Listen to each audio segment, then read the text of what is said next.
بسم الله الرحمن الرحيم. إن الحمد لله نحمده ونستعينه ونستغفره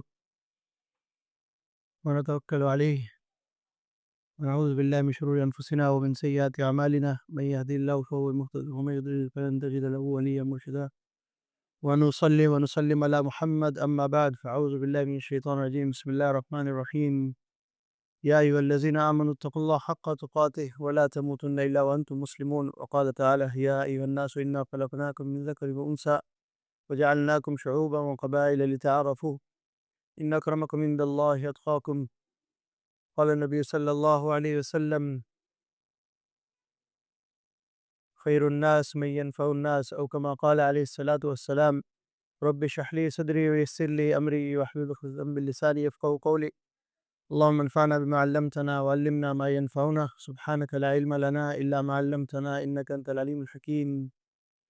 السلام عليكم ورحمة الله وبركاته. الحمدللہ میرے بھائیوں بہنوں بزرگوں اور بچوں، اللہ سبحانہ و تعالیٰ نے ہمیں اسلام اور ایمان کی دولت سے نوازا۔ یہ سب سے بڑی عظیم نعمت ہے، اور اسلام اور ایمان کی دولت کے بعد جو نعمت اللہ کی عظیم ہے وہ صحت اور وقت ہے اللہ کی طرف سے۔ اسلام اور ایمان کی صحیح قدر ہمیں ہوگی موت کے بعد۔ صحت اور وقت کی قدر ہمیں ہوتی ہے اکثر، صحت کی ہوتی ہے بیماری کے بعد، وقت کی ہوتی ہے وقت جانے کے بعد۔ تو جو چیز چلی جاتی ہے اس کی صحیح قدر جبھی ہوتی ہے۔ تو اسلام اور ایمان کی قدر صحیح معنوں میں کب ہوگی؟ جب ہم دیکھیں گے کہ اسلام اور ایمان کی جو ویلیو ہے، جو اس کی اہمیت ہے اللہ کے رسول کی آخرت میں، جب جا کے صحیح ویلیو ابھی ہمیں معلوم نہیں۔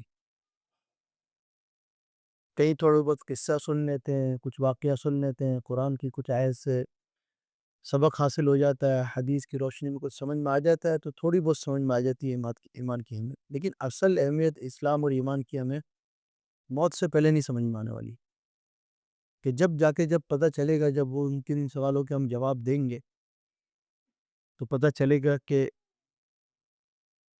اکثر کامیابی، وہ جو اصل کامیابی تھی وہ جب ملے گی اس کے اوپر، تو پتہ چلے گا کہ واقعی جیسے وہ سورہ یاسین کے اندر اس بندے کو جب وہ شہید کر دیتے ہیں جو وقت کے نبی کی بات کو آگے کرنے کی کوشش کر رہا ہے، وقت کے نبی کے دفاع کر رہا ہے، تو وہ اس کا قتل کر رہے ہیں۔ ان کو کہہ رہا ہے کہ وَمَا لِيَ لَا أَعْبُدُ الَّذِي فَطَرَنِي وَإِلَيْهِ تُرْجَعُونَ، کہ تم کیا کر رہے ہو؟ تمہیں وقت کا نبی وقت ملا ہوا ہے اور تم اس کی بات نہیں سن رہے، اور تو اس کو شہید کر دیا جا رہا ہے۔ جب اس کو شہید کر رہے ہیں تو وہ کہہ رہا ہے کہ کاش میں واپس جا کے بتا سکوں کہ موت کے بعد اللہ نے مجھے کیا دیا۔ اس چھوٹی سی دعوت، یعنی جو دین کی دعوت اور وقت کے جو اللہ کا پیغام لے کے جا رہے ہیں ان کی دفاع کرنے پر اللہ سبحانہ تعالیٰ نے اس کو کیا دیا، کہ وہ اس کو اس لیے اللہ نے بیان کیا وَجَاءَ مِنْ أَقْصَى الْمَدِينَةِ رَجُلٌ يَسْعَىٰ، کہ وہ دوسرے حصے سے اس نے ایک دوڑ لگائی، ایک محنت کی کوشش کی، شہر کے دوسرے حصے سے خاص طور پہ اس لائے دوڑتے ہوئے کہ وہ اس پیغام کی قدر کرے جو اللہ کا پیغام ہے، وہ ان دوسرے لوگوں کو بھی اس کے لیے آگاہ کرے، لیکن اس کے لیے اس کی جان چلی گئی۔ تو یہ جو اللہ نے اسلام اور ایمان نبی صلی اللہ علیہ وسلم کی بدولت ہمیں دیا، اس کی قدر ہمیں موت کے بعد ہوگی، اس سے پہلے تو نہیں ہو سکتی۔ جتنی بھی ہم کر لیں کم ہے۔ میں اب اکثر ایک واقعہ وہ سناتا ہوں، دو بزرگوں کا جو دونوں ہی اب چلے گئے تو نہیں ہے ہمارے درمیان۔ تو یہ مولانا جمیل اور حاجی عبدالوہاب صاحب کے درمیان، مولانا جمیل تھے رائیونڈ کے امام پہلے، اور حاجی عبدالوہاب صاحب۔ تو حاجی عبدالوہاب صاحب کو لایا گیا ممبر کے قریب اور ان کا بیان تھا، لیکن طے یہ ہوا تھا کہ اگر حاجی عبدالوہاب صاحب نہیں پہنچ سکے کیونکہ وہ سفر پہ تھے، صبح اگر نہیں پہنچ سکے تو بیان ہوگا مولانا جمیل صاحب کو. مولانا جمیل صاحب امام تھے، تو وہ نماز پڑھانے کے بعد جب اوپر جانے لگے تو پتہ چلا حاجی صاحب کو لایا جا رہا ویل چیئر سے. وہ بھی حیران کہ اتنے لمبے سفر سے آئے ہیں، یہ عمر ہے اور جو بیان ملا ہے، جو عمل ملا ہے کرنے کا، اس سے پیچھے نہیں ہٹ رہے. اللہ اللہ کے رسول کی بات کرنی ہے. تو ہمارا جمیل صاحب حاجی صاحب کو جو بات کہتے ہیں وہ، کیونکہ مائک تو کھلا ہوا تھا نا، تو اس مجمع میں جتنے بیٹھے ہوئے تھے، ہم بھی تھے وہاں پہ، اور بھی لوگ ہوں گے ہزاروں کی تعداد میں. وہ ایک کہتے ہیں، وہ آپس میں جو ان کا آپس میں جو ان کی گفتگو کی، وہ وہی بھی جتنی بھی دوڑ لگا لیں قیامت میں یہ بھی کم لگے گی. یعنی نیکی کے اندر جتنی بھی دوڑ لگا لیں، جتنی بھی ہم کوشش کر لیں، ہمیں یہ بھی کم لگے گی. آج ہم جتنا کم کر رہے ہیں اسی پہ اطمینان کر کے بیٹھ گئے.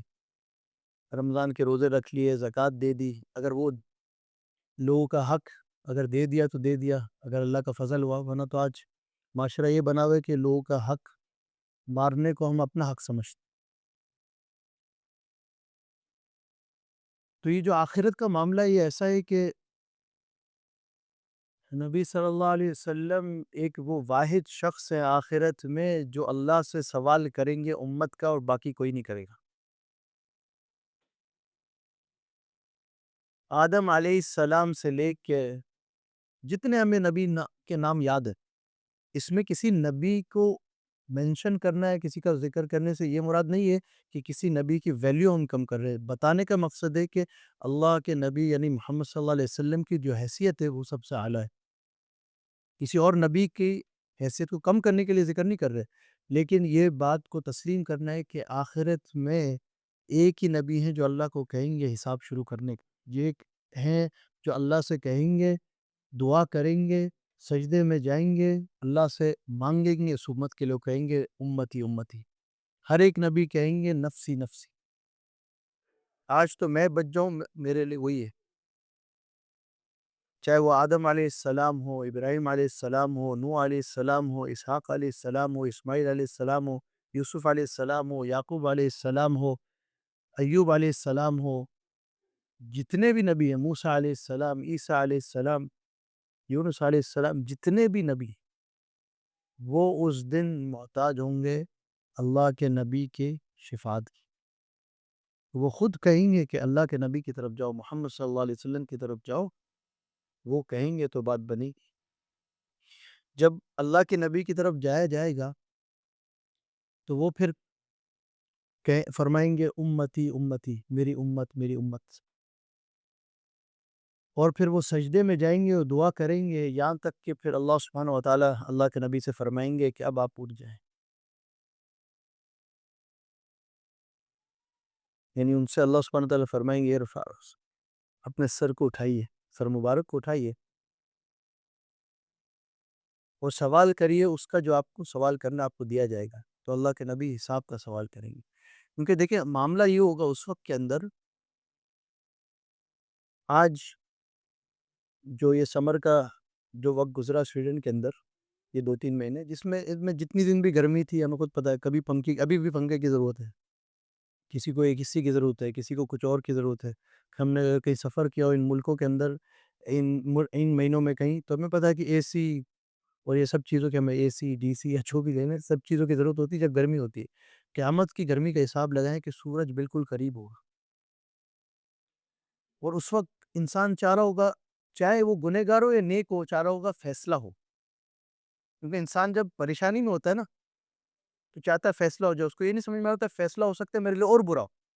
وہ چاہتا ہے بس جلدی کچھ ہو تاکہ آگے بڑھیں، کیونکہ آگے کا پتہ ہی نہیں کیا ہونے والا ہے. تو ہر بندہ اس پریشانی میں ایسا ہوگا، گنہگار ہو نیک ہو، وہ اپنے پسینے کے اندر ڈوبے ہوئے ہوں گے اور چاہیں گے حساب شروع ہو. حساب کیا ہو وہ تو اگلی بات ہے. حساب تو ایسی چیز ہے، اللہ کے نبی فرما رہے ہیں اگر میرا اور تمہارا حساب ہو گیا تو ہم اللہ کو حساب نہیں دے سکتے. اتنا قیامت کا حساب وہ چیز ہے. اور 50,000 سال کا ایک سال ہوگا، ایک دن ہوگا. 50,000 سال کا ایک دن، تو وہ ایک عام دن نہیں ہے، لیکن وہ ایسا دن ہوگا کہ وہ پریشانی ایسی ہوگی ہم سوچیں گے وہی پریشانی سب سے بڑی ہے. آگے والی پریشانی کو بھول جائیں گے، کہیں گے حساب بس شروع. گنہگار ہو نیک ہو، بس سب کا سوال ایک ہوگا، حساب شروع. جب یہ حال ہوگا تو پھر اللہ کے نبی کے پاس جائیں گے، اللہ کے نبی سارا معاملہ شروع ہوگا تو اللہ کے نبی اللہ سے سفارش کریں گے. اب یہ بتانے کا مقصد کیا ہے، جو آج کا ہمارا مضمون ہے، پروفٹ آف مرسی، جن کو اللہ فرما رہے ہیں رحمت للعالمین، وہ دنیا میں تو ہیں ہی شفیق و مہربان اور رحم کرنے والے، آخرت میں بھی انہی کا ٹائٹل نہیں۔ ان کو قیامت کے دن اللہ کے نبی نے فرمایا اگر مجھے کوئی ڈھونڈنا چاہتا ہے تو دو جگہ پہ میں ملوں گا، ایک ہے حوض کوثر پہ اور دوسرا ہے پل صراط کے پاس۔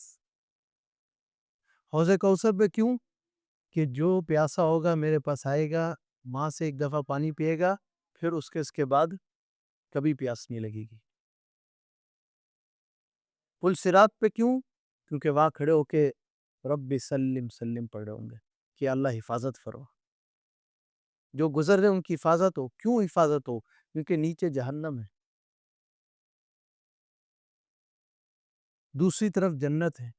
لیکن یہ پل صراط کیسا پل ہے کہ بال سے باریک، دھاگے بال ہر چیز سے باریک ہے، اور تیز کیسے؟ تلوار سے بھی تیز۔ ہماری لاجک میں بات آنے والی نہیں ہے۔ ایک پل جس کی یہ کیفیت ہو، وہ کیا پل ہے؟ وہ پل ہی نہیں ہے۔ کسی انجینئر کو بلا لو، پوچھ لے پل ہے، بولے گا نہیں۔ لیکن ہماری لاجک سے اوپر اللہ کی قدرت ہے، اللہ جو چاہے ایسا پل ہے، اور ہمارا یقین ہے اس کے اوپر، اور اس پہ سے گزریں گے کیسے؟ جتنے عمل اور جتنے اللہ سے تعلق اور جتنے ہم آگے ہوں گے اس لائن کے اندر، اتنی ہماری رفتار ہوگی۔ کہتے ہیں کوئی بجلی کی طرح گزرے گا، وہ کوئی ہو سکتا ہے کوئی کچھوے کی طرح یا اس سے بھی آہستہ گزر، لیکن گزرنا بہرحال سب نے، کوئی گزر سکے گا کوئی نہیں گزر سکے گا، اللہ ہم سب کو بچائے اس سے۔ لیکن اللہ کے نبی وہاں کھڑے ہو کے سب کے لیے دعا کریں گے۔ تو ایسے شفیق مہربان نبی جو آخرت میں بھی ہمارے لیے اس صفات کے اوپر اتریں گے۔ دیکھو انسان کتنی بھی اچھی کوالٹی والا ہو نا، کسی حد تک اس کی وہ کوالٹی، کوئی بہت ہی علمی شخصیت ہو ایک عمر تک، پھر وہ علمی ہوتا ہے، اس کے بعد اس کا حافظہ اس کا ساتھ چھوڑ دیتا ہے۔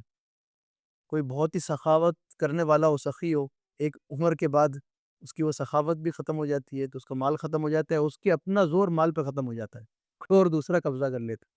ہر چیز کی ایک لمٹ ہوتی ہے، لیکن اللہ کے نبی کو اللہ نے وہ صفات دی ہیں جو ادھر بھی کام آئیں گی، آخرت میں بھی کام آئیں گی۔ تو ایسے شفیق و مہربان نبی سے اللہ نے ہمیں واسطہ دیا کہ ہم ان کے امتی ہیں، یہ کوئی عام بات نہیں ہے۔ لیکن پھر ہماری ذمہ داری بھی بڑھتی ہے کہ ہم ان کے واقعات کو پڑھیں، ان کی اس صفات کو پڑھیں اور سمجھیں کہ یہ پریکٹیکلی یہ صفات کیسی تھی، اس دنیا میں ان کی یہ پریکٹیکلی صفات کیسی تھی، عملی طور پہ یہ صفات کیسی تھی لوگوں کے درمیان۔ ایک ایک گروپ کو اٹھا کے پڑھیں، ایک جو آپ صلی اللہ علیہ وسلم کے، چاہے وہ گھر والے تھے، چاہے وہ عورتیں تھیں، چاہے وہ بچے تھے، چاہے وہ پڑوسی تھے، چاہے وہ دشمن تھے، چاہے وہ دوست تھے، چاہے وہ طالب علم تھے، جاننے والے تھے، نہیں جاننے والے تھے، کیسے ان کی شفقت ان کی طرف متوجہ ہوتی تھی۔ تو ہمیں سیکھنے کو ملے گا کہ ہم نے کیسے کرنا ہے،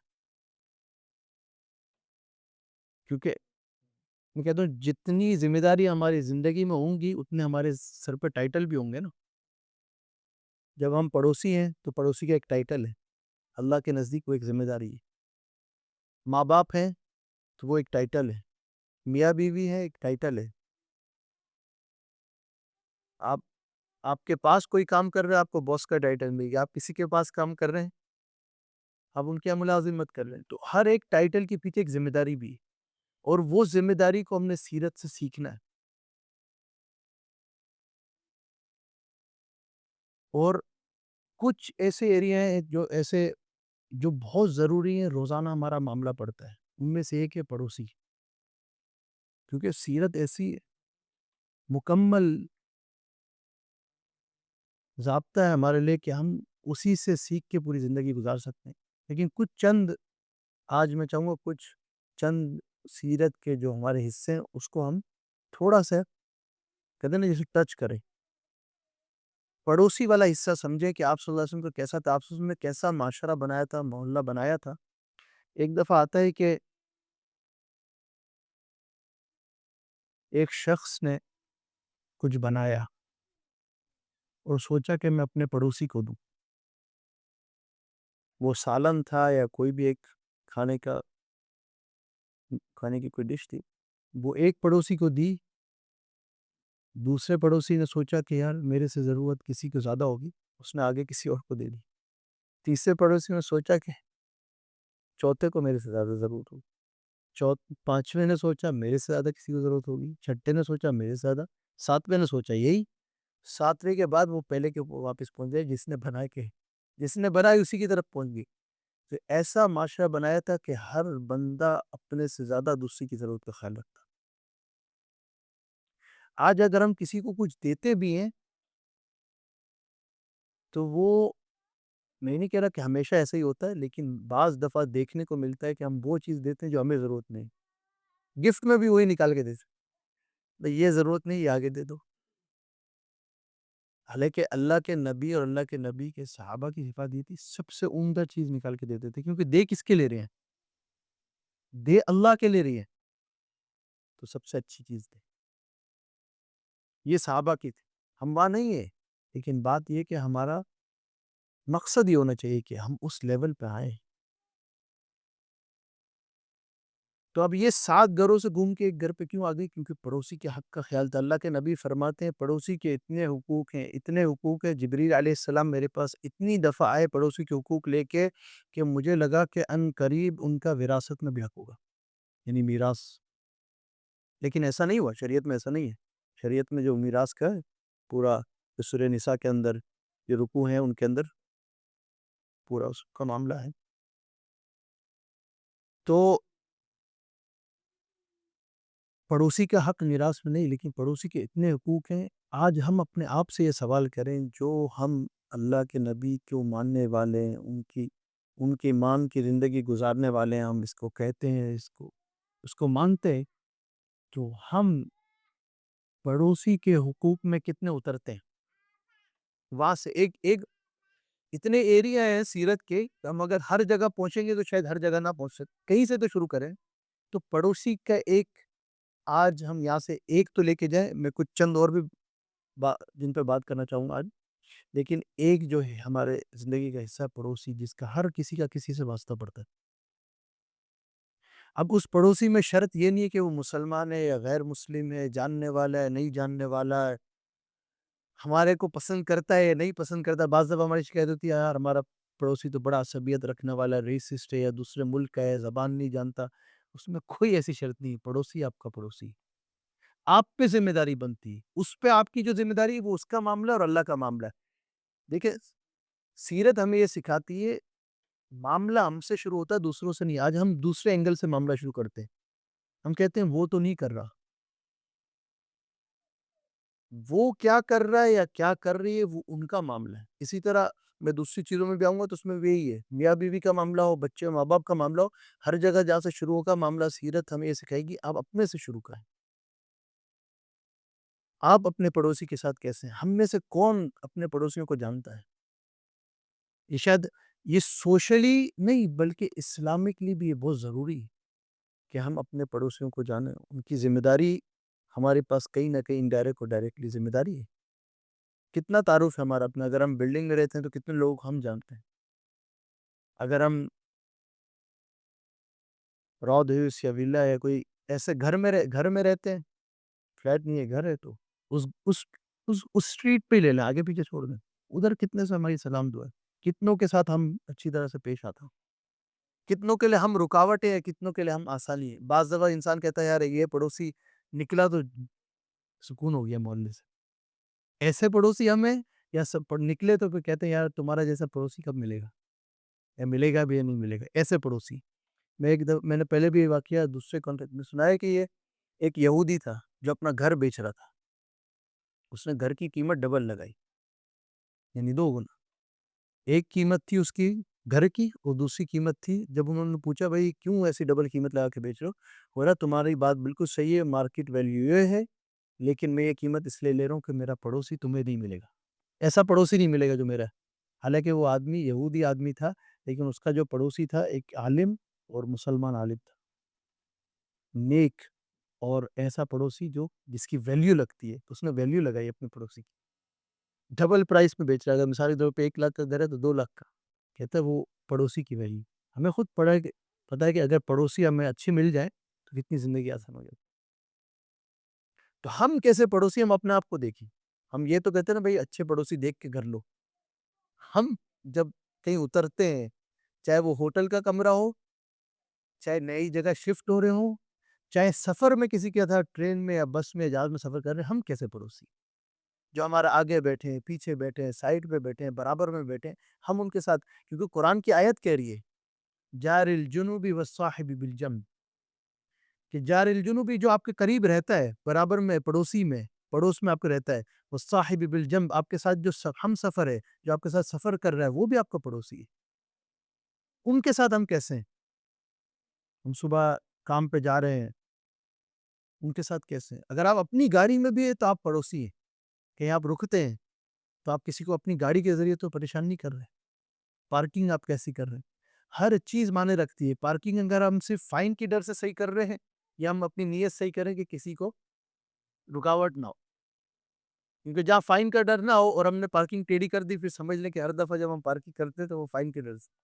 اس کی ایک مثال یہی لے لیں کہ اگر ہم یہاں سے کہیں جاتے ہیں جہاں پہ فائن نہیں لگتا، پاکستان کی مثال لے لیں، تو وہاں ہم پہلی دفعہ جا کے جب گاڑی چلائیں گے تو گاڑی کیسے کھڑی کریں گے؟ یہاں تو کوئی مسئلہ نہیں، یہاں تھوڑی کوئی آنے والا کے وقت۔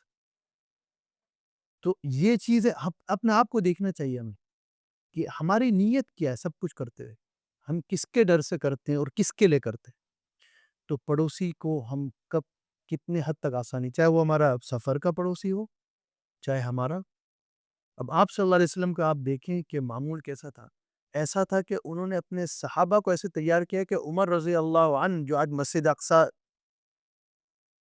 ہمارے کتنے مسلمانوں کا پہلا قبلہ ہے، اور جو حالات ہیں ہمیں سب کو پتا ہے کہ سب کو کہیں نہ کہیں دکھ ہے، کوئی دکھاتا ہے، کوئی بتاتا ہے، کوئی نہیں بتاتا، کہیں نہ کہیں سب دکھی ہے۔ مسجد اقصی اور یروشلم جو آج کے دور کا جو ہمارا فلسطین ہے، جب عمر رضی اللہ عنہ فتح کرنے چلے تو عمر رضی اللہ عنہ جو دشمن دیکھ رہے ہیں، جو لوگ ادھر ہیں، جب فتح کرنے عمر رضی اللہ عنہ تو کیا دیکھ رہے ہیں کہ عمر رضی اللہ عنہ پیدل ہیں، جو ان کا غلام ہے وہ سوار ہے۔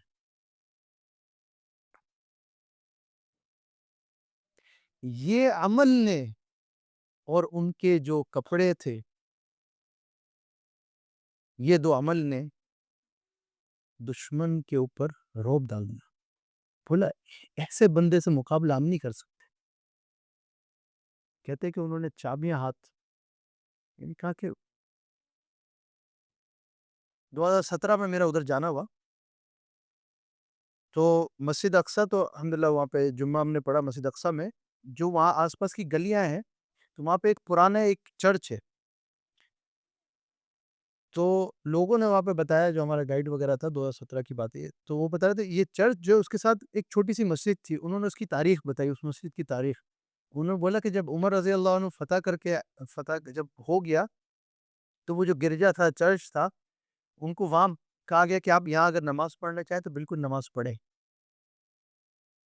عمر رضی اللہ عنہ نے انکار کیا، اس وجہ سے نہیں کہ یہ چرچ ہے، اس وجہ سے بولا اگر میں نماز پڑھوں گا تو کل کو جو پیچھے مسلمان آئیں گے وہ اس کو مسجد بنا دیں گے، تمہاری عبادت کی جگہ باقی نہیں رہے گی۔ تو انہوں نے اس چرچ کے باہر نماز پڑھی، تو آج ادھر چرچ کی دیوار کے ساتھ ایک مسجد بنی ہے جہاں پہ عمر رضی اللہ عنہ اپنے پہلی نماز ادا کی تھی، اس سرزمین کے اوپر۔ یہ ہمیں اللہ کے نبی نے اور ان کے صحابہ نے سکھایا ہے، اتنی شفقت اور ایسی سوچ دور اندیشی کہ دوسروں کے لیے بھی آسانی۔ دوسروں کے لیے آسانی کا مطلب یہ نہیں کہ جو مان رہے ہیں وہ ہم ان کو مان لیں گے، ظاہر سی بات ہے ہمارا جو بلیف ہے وہ ہمارا بلیف ہے اور ہم اس پہ شکر گزار ہیں، اللہ کے شکر گزار ہیں، لیکن یہ سوچ دیکھیں کہ عمر رضی اللہ عنہ نے اس لیے انکار کیا، بولا دیکھو جو میں خلیفہ ہوں، میں جو کروں گا اگلا مسلمان ادھر آ کے وہ کرنا چاہے گا، اور جب خلیفہ نے نماز پڑھ لی اس کا مطلب یہ مسجد بن جائے گی آپ کی، آپ کے ہاتھ سے یہ جگہ چلی جائے گی۔ انہوں نے اس کے برابر میں نماز پڑھی، آج دیوار کے ساتھ وہ مسجد و مصلی ہے۔ چھوٹی سی جگہ ہے لیکن ایک تاریخی سبق دیتا ہے کہ کیسی سوچ تھی اور کیسے، اور ان کا پھر اللہ نے روب بھی رکھا تھا کیونکہ وہ اللہ سے تعلق رکھتے، وہ مٹیریل سے تعلق نہیں تھا، نہ ان کو کوئی غرض تھا لوگوں کی چیزوں سے. تو یہ بڑی چیز ہے سفر کے اندر. مجھے اب تک یاد ہے ایک بنوئی ٹاؤن کے ایک بڑے عالم یہاں پہ آئے تھے، آج سے 8-10 سال پہلے کی بات ہے. تو وہ میں ان کے ساتھ سفر میں ساتھ ہو گیا. ہماری تو سعادت کہ بھائی ایک بزرگ اللہ والے آئے ہیں، ہم ان کے ساتھ سفر پہ ساتھ ہو جائیں.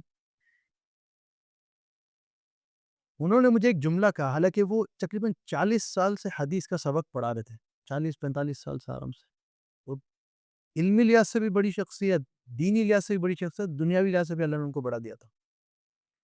تو وہ اپنے طور پہ اپنے سفر پہ نکلتے تھے، ان کو شوق تھا سیر کا. تو بس اللہ نے مجھے جو ہے وہ سعادت دی کہ میں ان کا میزبان یہاں پہ، تو میں ان کو لے کے ادھر ادھر تھوڑا بہت ہم. تو مجھے ایک انہوں نے جملہ کہا، دیکھو کہتے ہیں مولوی ناصر، حالانکہ میں ان کے سامنے تو شاعر، کہتے ہیں مولوی ناصر ایک بات کو سمجھنا، اس سے پہلے کہ ہم سفر ساتھ شروع کریں، سفر کے اندر آپ اور میں صاحب سفر ہیں. یعنی وہ مجھے کیا کہنا چاہ رہے ہیں، آپ بلا تکلف، میں آپ کا ساتھی ہوں سفر کا، میں کوئی استاد اور محدث اور عالم نہیں، سفر کا ساتھی. کتنی آسانی پیدا کر رہے ہیں، مطلب میں ایزی ہو جاؤں ان کے ساتھ. یہ اللہ والوں کی شان. میں کہتا ہوں اللہ نے بہت سو کے ساتھ الحمدللہ، خاص طور پہ سویڈن جیسے ملک میں نصیب کیا کہ بھئی ہم ایسا ایسا صاحب سفر میں نے نہیں پایا کوئی. چند ملکوں کا سفر ان کے ساتھ ہوا، فن لینڈ کا، ناروے کا، سویڈن کے کئی جگہوں کا. تو وہ کہتے ہیں ہم صاحب سفر ہیں، اور سفر میں کوئی تکلف نہیں ہوتا. تو یہ چیز کہ ہمارے ساتھ جو سفر کر رہے ہیں، اس لیے عمر رضی اللہ عنہ نے کیا فرمایا کہ 3 چیزوں سے آپ اندازہ لگا سکتے ہیں شخص کا، یا تو ساتھ رہ کے، یا سفر کر کے، یا معاملات کر کے. بعض جماعتوں کے اندر تو، خاص طور پہ تبلیغ کے اندر ایک اصول ہے کہ بھائی جن کے ساتھ آپ وقت لگا رہے ہیں تبلیغ کا کام کریں، ان کے ساتھ کاروبار نہ کریں. عمل میں شاید وہ ادھر اچھا ہو مسجد میں، لیکن باہر ہر عمل کے اندر انسان ہے نا، سب کی کمزوری ہے. تو ہمیں یہ چیز سمجھنی کہ ہم اپنے معاملات میں کیسے ہیں، معاملات میں کیسے ہیں، پڑوسیوں کے ساتھ کیسے ہیں. اب پڑوسی سے اب آ جائے دوسرے اس کے اوپر، ہم بچوں کے ساتھ کیسے ہیں.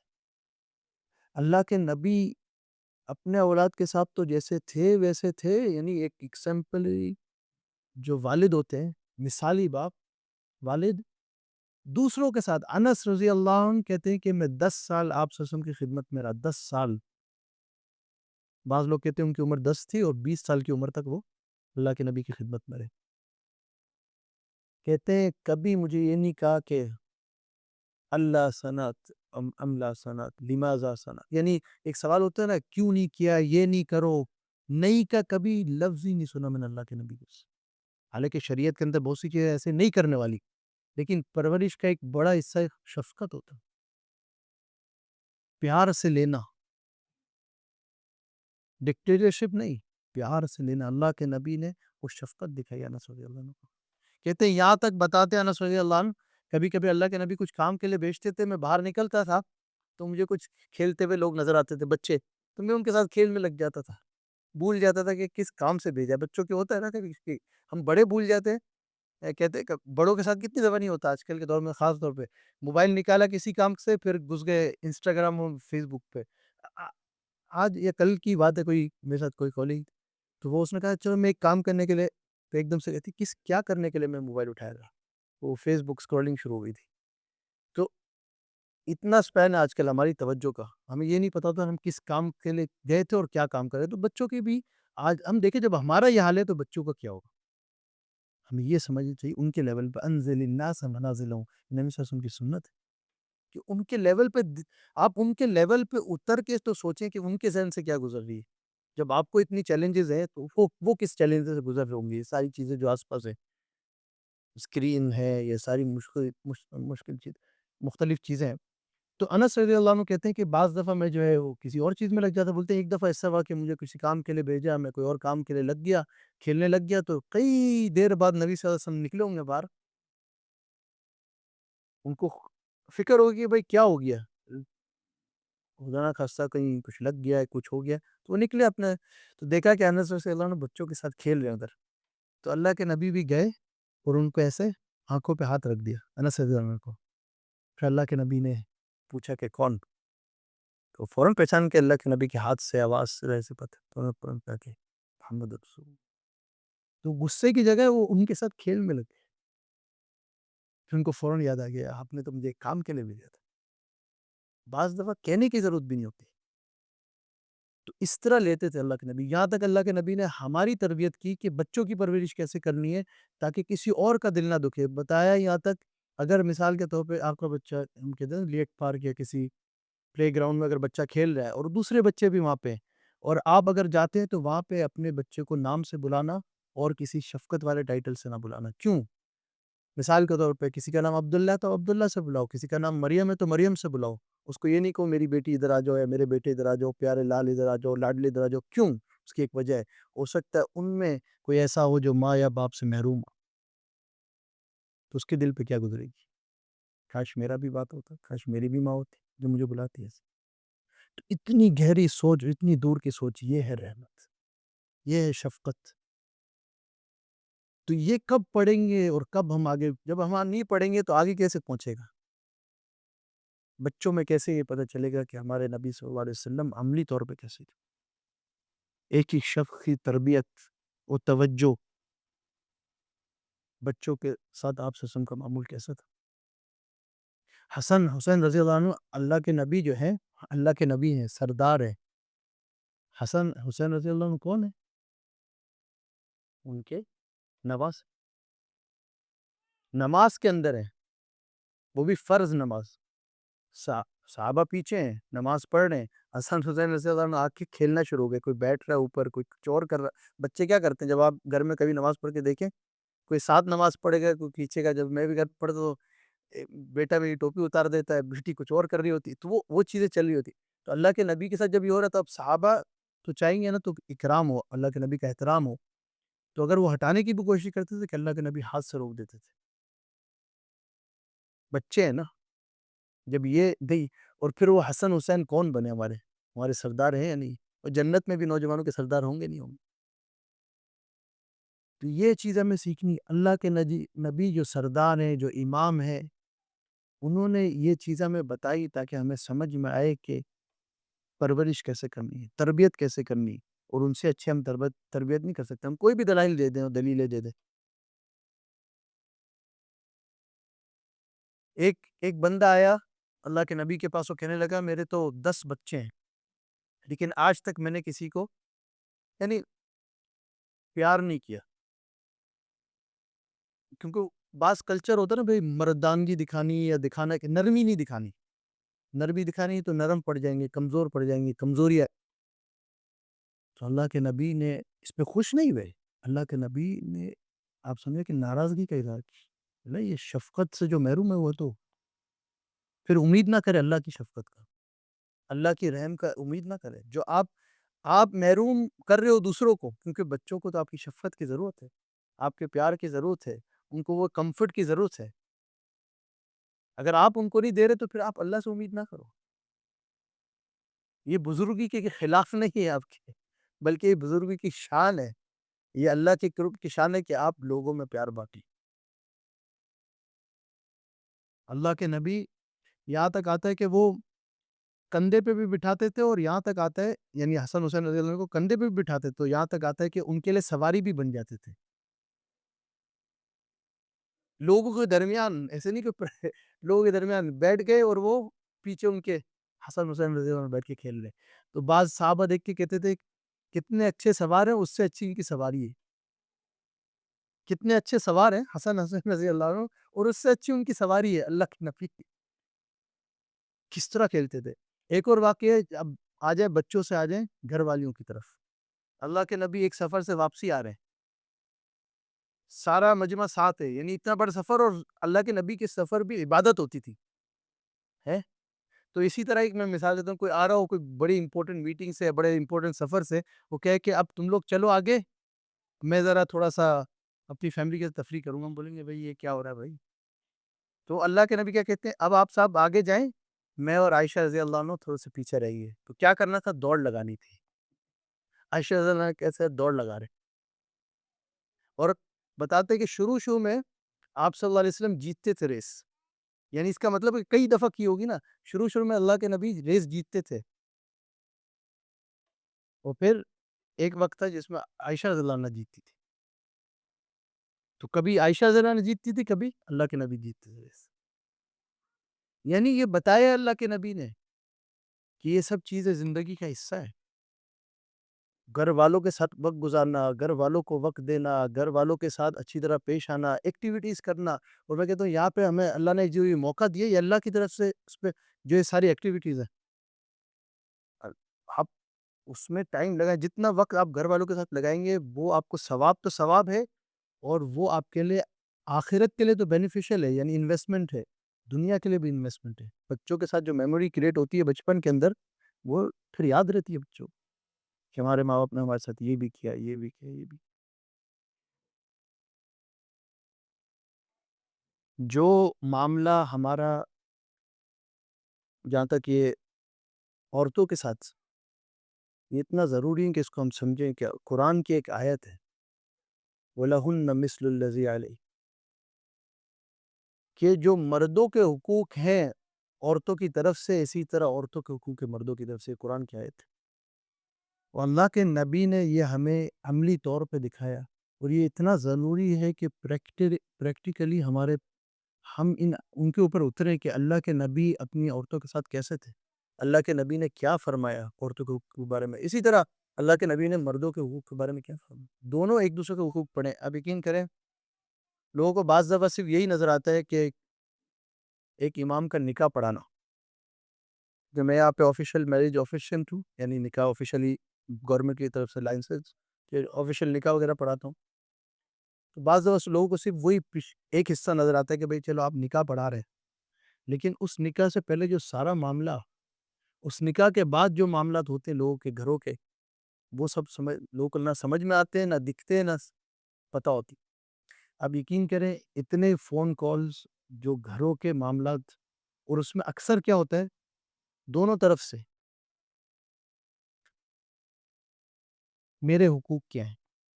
بہت لوگ یہ کم پوچھتے ہیں کہ میری اب کی ذمہ داری کیا ہے، میرے حقوق کیا ہے. اچانک ایک بہن کا فون آ گیا، امام مجھے بتائیں میرے حقوق کیا ہے. دوسری طرف سے ایک بھائی کا فون آ، بھائی امام مجھے بتائیں میرے حقوق کیا ہے شوہر کے. بھائی آپ کی ذمہ داریاں کیا، آپ نے وہ پڑھی؟ کبھی سوچا ہے کہ آپ اس کے بارے میں پڑھیں؟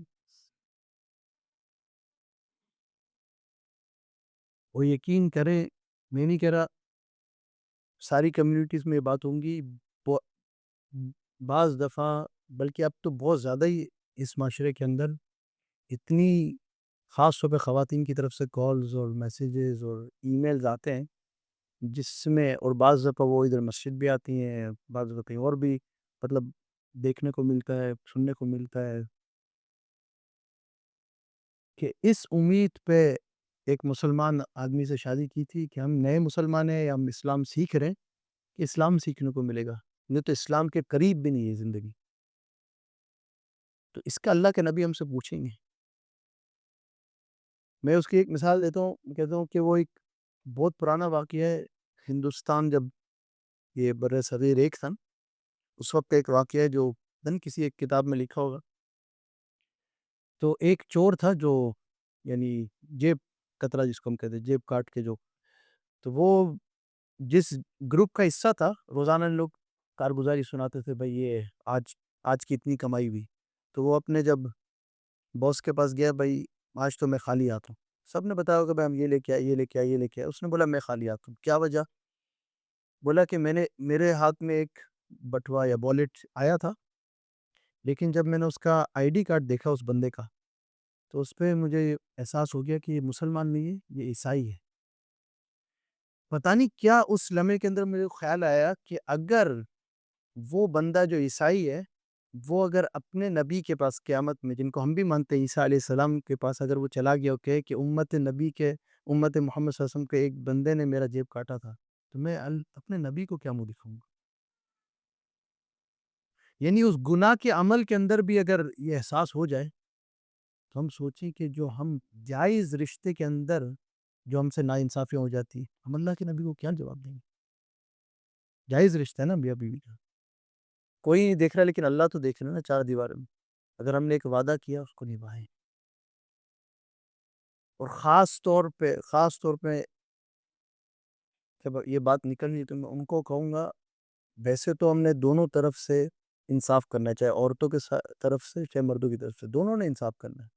دونوں کو، چاہے کوئی بھی معاشرے میں رہتے، اللہ کی عدالت تو آئے گی نا. چاہے معاشرہ کوئی بھی، اللہ کی عدالت تو آخرت میں آنی ہے نا.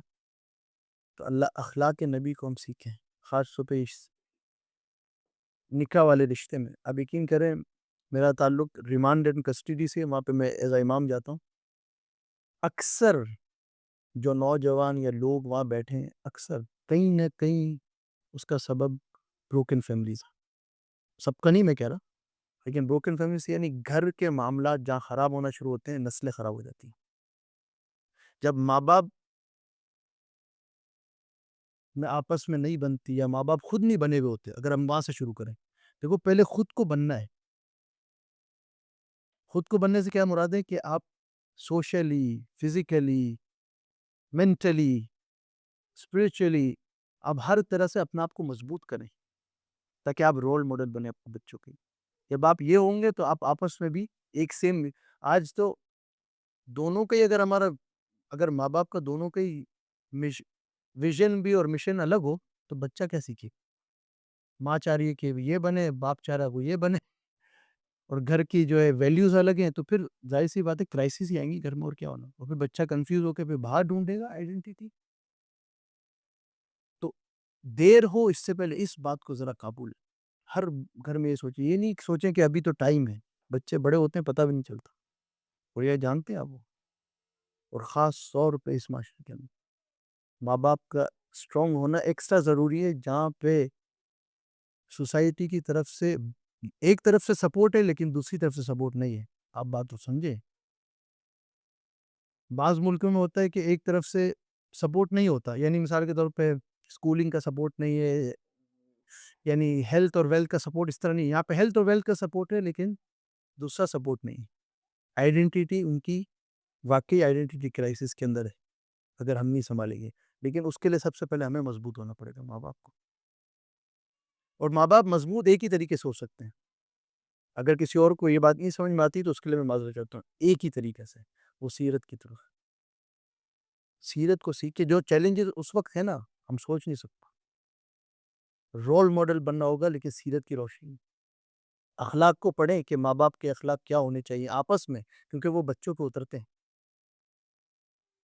ہم اگر کچھ بند کمرے میں بھی کریں گے نا جو اللہ کے خلاف ہوگا، وہ بچوں پہ اس کا اثر جائے گا. اب سوچیں کہ جو کھلے کمرے میں بچوں کے سامنے چیز ہوتی، اگر ایک دوسرے کی رسپیکٹ نہیں کر رہے یا ایک دوسرے کو ہم کچھ کہہ رہے ہیں جو نامناسب ہے، تو بچوں پہ اس پہ کیا اثر جائے گا.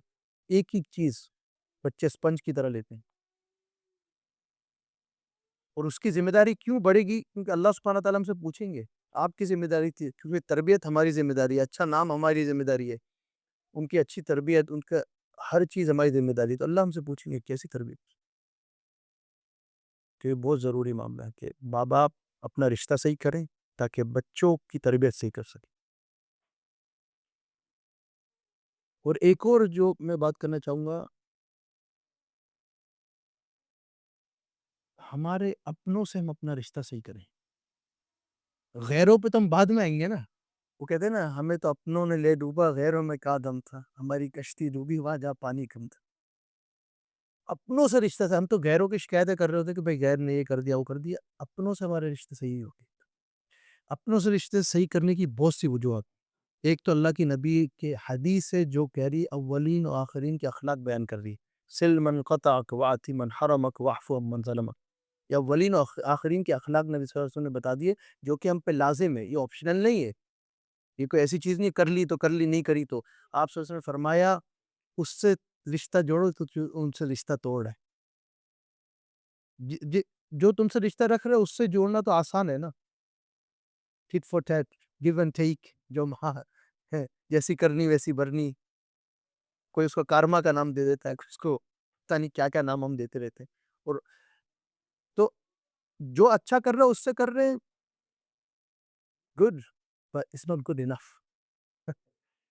کہ آپ نے کیا کرنا ہے، آپ نے یہ کرنا ہے جو آپ سے اچھا نہیں کر رہا اس سے بھی آپ نے اچھا کر رہا ہے. سل من قطع، جو تعلق توڑ رہا ہے اس سے تعلق جوڑے. یہ اللہ کے نبی کے اخلاق ہے. وَآتِ مَنْ حَرَمَكْ، جو نہیں دے رہا اس کو دے. آج ہم گنتے ہیں کس نے بلایا ہے اس کو ہم بلائیں گے، جس نے نہیں بلایا اس کو ہم نہیں بلائیں گے. کسی نے 500 دیے اس کو 500 ہی دیں گے، جس نے 100 دیے اس کو 100 ہی دیں گے. وَآتِ مَنْ حَرَمَكْ، جو نہیں دے رہا اس کو دے. جو محروم کر رہا ہے نا آپ اس کو دیں. وَاعْفُ عَمَّنْ ظَلَمَكْ، جو ظلم کر رہا ہے اس کو معاف کرے. یہ تین چیزیں، تینوں مشکل ہیں لیکن تینوں ناممکن نہیں ہے. وہ یہ ہمارا ایک مشن ہمیں کرنا ہے. کیوں؟ اس کی ایک وجہ تو یہ کہ اللہ کے نبی نے فرمایا کہ یہ کرنا ہے. دوسری وجہ کیا ہے؟ اگر ہمارا اپنا تعلق ہمارے بڑوں سے اور چھوٹوں سے نہیں ہوگا صحیح تو ہمارے چھوٹے کیا سیکھیں گے ہم سے؟ کہ دس گڈ انف، بڑوں سے تعلق تو ضروری نہیں ہے. تو ان کو اپنی نسلوں کا ہی نہیں پتا ہوگا. جب ہم آپس میں نہیں رکھیں گے پھر ان کو وہ فرینڈ سرکل بھی نہیں ملے گا. دیکھیں اگر آپ اپنوں سے ہی تعلق توڑ کے رکھیں گے تو ان کو کیسے پتا چلے گا ان کے فور فادرز کون تھے، ان کے مطلب آپ سمجھ رہے ہیں. تو کتنا ضروری ہے خاص طور پہ اس معاشرے میں کنیکشن رکھنا. اور اگر دور رہتے ہیں تو کم سے کم فون پہ تو رابطہ رکھیں. ایک بنا کے رکھیں اصول کہ اپنے بڑوں کو فون کرنا ہے، اپنے بڑوں کو، تاکہ پتہ چلے ہماری نسلوں کو بھی کہ ہمارے بڑے کون تھے. کیونکہ یہ معاشرے کی ریئلٹی. آج دادا کا نام مشکل سے پتا ہوتا ہے، دادا کا نام مشکل سے پتا ہوتا ہے، اوپر سے جانا ہی چھوڑ دینا. پوچھ لیں کتنوں بچوں سے دادا نانا کے نام نہیں پتا ہوں، پتہ ہی نہیں ہے کہ ہسٹری کیا ہے ہماری. جب ہسٹری نہیں پتا تو فیوچر کیسے بنائیں گے؟ تو کہیں نہ کہیں روٹس مضبوط کرنے کے لیے اپنوں سے آپ تعلق رکھیں گے تو ان کے روٹس مضبوط ہوں گے. زبان سے تعلق رکھیں. شرمائے، میں نے خود یہ تجربہ کیا. میری تھوڑی بہت گلابی، میری آپ جیسی پرفیکٹ اردو نہیں ہے لیکن میری پیدائش یہاں کی. بعض دفعہ لوگ کہتے ہیں یار آپ کی اردو سے لگتا تو نہیں ہے کہ آپ کی پیدائش یہاں کی. میری پیدائش یہاں کی، لیکن ایک والد صاحب نے اصول رکھا تھا گھر میں داخل ہونے کے ساتھ اردو. زبردستی سے نہیں، اصول رکھا ہے. والد صاحب نے کبھی بھی ہاتھ نہیں اٹھایا ہم پر.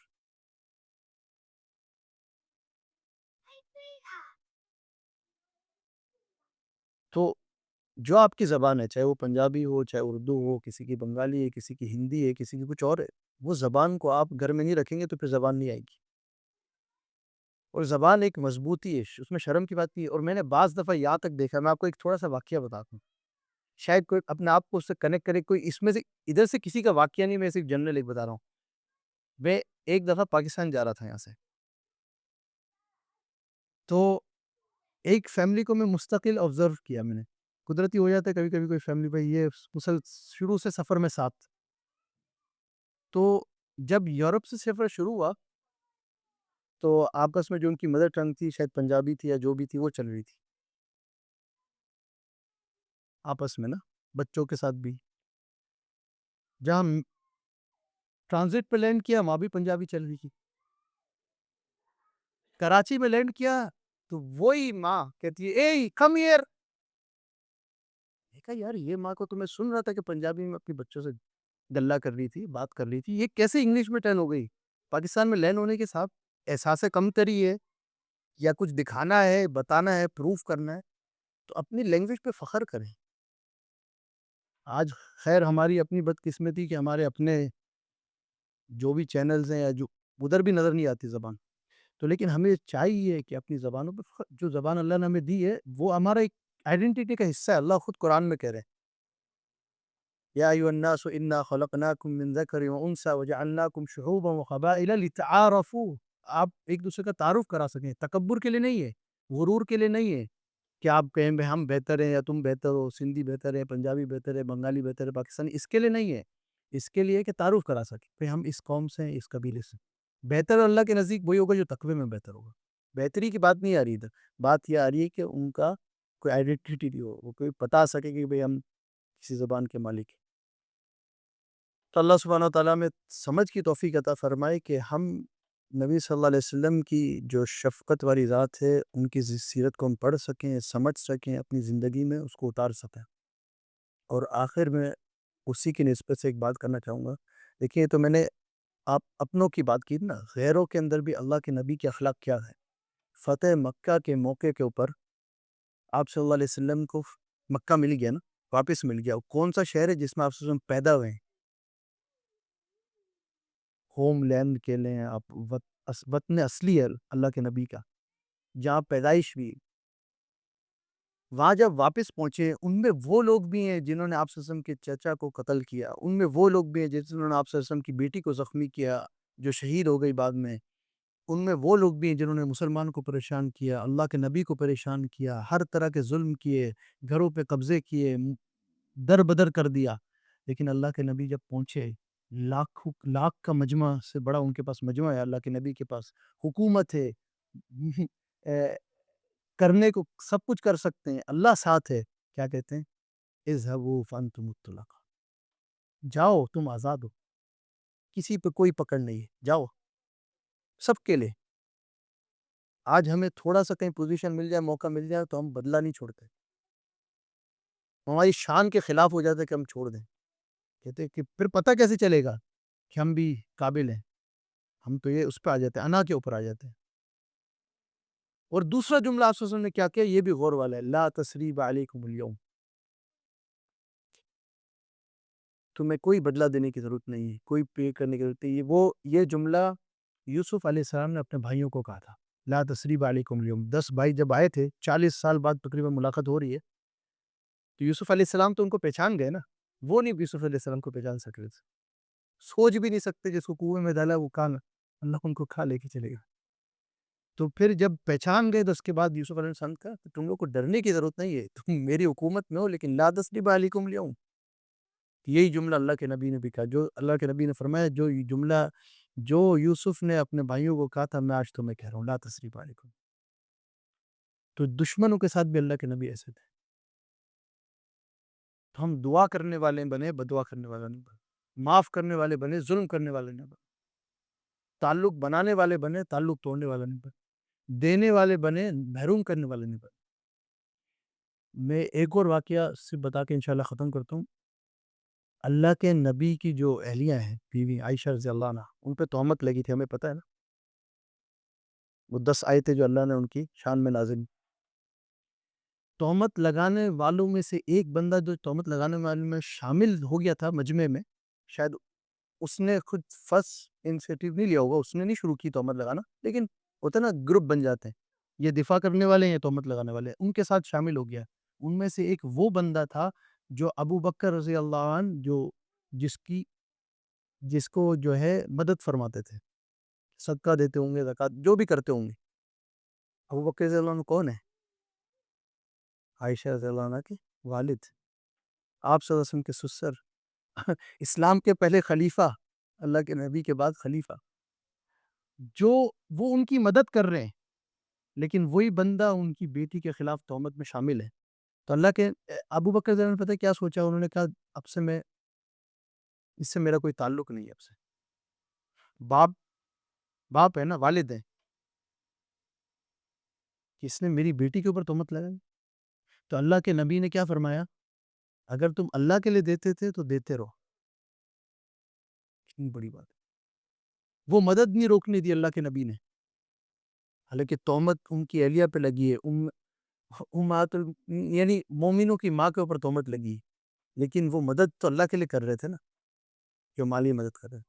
اتنی بڑی چیز ہے کہ ہم سمجھیں اس بات کو، ہم شخص اور عمل کو جوڑ دیتے ہیں بعض دفعہ۔ گناہ ایک چیز ہے جس سے اللہ کو نفرت ہے، لیکن گنہگار اللہ کی رحمت میں جب تک زندہ ہے وہ، ہم اس کو کیوں اللہ کی رحمت سے محروم کر دیتے ہیں؟ کوئی بھی کتنا بھی بڑا گنہگار ہو، جب تک وہ زندہ اس کے پاس موقع ہے۔ اللہ کے نبی نے ہر کسی کے لیے دعا کی، ابو جہل کے لیے بھی دعا کی، ابو لہب کے لیے بھی دعا کی، موسیٰ علیہ السلام آخر تک فرعون کے پاس کوشش کرتے رہے۔ ہم اپنوں سے ہی امید چھوڑ دیتے ہیں، فرعون سے بڑا ظالم تو کوئی نہیں ہوگا نا، تو اس بات کو ذرا سمجھیں کہ اللہ سبحانہ تعالیٰ ہمیں عمل کی توفیق عطا فرمائے کہ ہم اللہ کے نبی نے قرآن کے اندر ہے یعنی قرآن یعنی اللہ کے نبی کا فرمان ہے، یعنی اللہ کا فرمان ہے، من لم یرحم الناس لم یرحم، کہ جو لوگوں پر رحم نہیں کرتا اللہ اس پر رحم نہیں کرتے۔ اس بات کو اصول بنا لے زندگی کا، تاکہ ہم یہ بات پہ نہ جائیں کہ وہ ایسا کرتا ہے یا وہ، میں کیا کرتا ہوں، میں اپنے آپ سے شروع کروں۔ اللہ سبحانہ تعالیٰ عمل کی توفیق عطا فرمائے کہ ہم صحیح معنوں پہ اس بات کو سمجھیں، صحیح معنوں پہ عمل کریں اور صحیح معنوں لوگوں تک پہ آئیں۔ تو یہ سیرت کا سب سے بڑا صدقہ ہوا کہ ہم اپنے آپ پہ بھی شفقت کرنے والے بنے، لوگوں پہ بھی، اور ہم سیرت کو ہر موقع پہ پڑھیں کہ بھئی سیرت نے ہمیں اس موقع پہ کیا سکھایا، کیا سیرت کیا فرما رہی ہے، اور ہمیں سیرت میں اس کا سبق ملے گا۔ لیکن ہم سیکھنے والے تو بنے نا، طلب رکھنے تو والے بنے کہ سیرت میں جو بھی، سیرت اتنی گہری ہے کہ کہیں بھی جتنا بھی ہم پڑھتے ہیں نا ختم نہیں ہوگی۔ ایک مسجد کا واقعہ جو میں نے پچھلے درس میں بھی یعنی سویڈش والے میں بھی سنایا تھا، اس کا صرف خلاصہ ہی بتا دوں کہ اسلام کا اس وقت کا ایک دشمن آیا، مسجد کے اندر پیشاب کر رہا ہے۔ اللہ کے نبی نے اس کو روکنے کی جگہ ان کو روکا جو اس کو روکنا چاہ رہے تھے، کیونکہ ایک پیغام دینا تھا، کیونکہ اللہ کے نبی اس کے لیے بھی شفقت والا معاملہ کر رہے ہیں۔ اس کو روکتے تو ہو سکتا ہے اس کی عزت، اس کی صحت پہ فرق پڑتا۔ آپ کوئی حاجت کر رہے ہو، اس میں بیچ میں روک دیں تو آپ کو مسائل ہو سکتے ہیں۔ تو اللہ کے نبی نے اس کی صحت کا سوچا، اللہ کے نبی نے اس کی عزت کا سوچا۔ اگر وہ ننگا ہی باہر چلے جائے ڈر کے، اس کی عزت چلی جائے گی۔ اللہ کے نبی نے ایک اور چیز سوچی، اگر آج ابھی ایک جگہ خراب کر رہا ہو سکتا ہے پوری جگہ خراب ہو جائے، وہ بھاگے تو۔ شفقت اور حکمت ایک ساتھ ایسی چلتی ہے کہ اللہ کے نبی نے ہمیں بتایا کہ کیسی کرنی۔ آج ہم جذبات میں آ جاتے ہیں کہ ہمارے نبی کی توہین کی، ہماری کتاب کی توہین کی، ہماری جگہ کی توہین کی۔ اللہ کے نبی موجود ہیں، اللہ کے صحابہ موجود ہیں، خلفاء موجود ہیں، مسجد نبوی ہے، وہاں پہ جا کے یہ سامنے ہو رہا ہے، اللہ کے نبی پھر بھی روک رہے ہیں۔ تو ہم اس بات کو سمجھیں کہ سیرت ہمیں کیا سکھا رہی ہے، اس موقع پہ ہم نے کیا کرنا ہے، جذبات سے کام لینا ہے، ہوش سے کام لینا ہے، یا جوش سے کام لینا ہے۔ سیرت ہمیں ہوش سے کم لینے کو کہتی ہے، اس بات کو سمجھیں۔ اللہ سبحانہ تعالیٰ من کی توفیق عطا فرمائے۔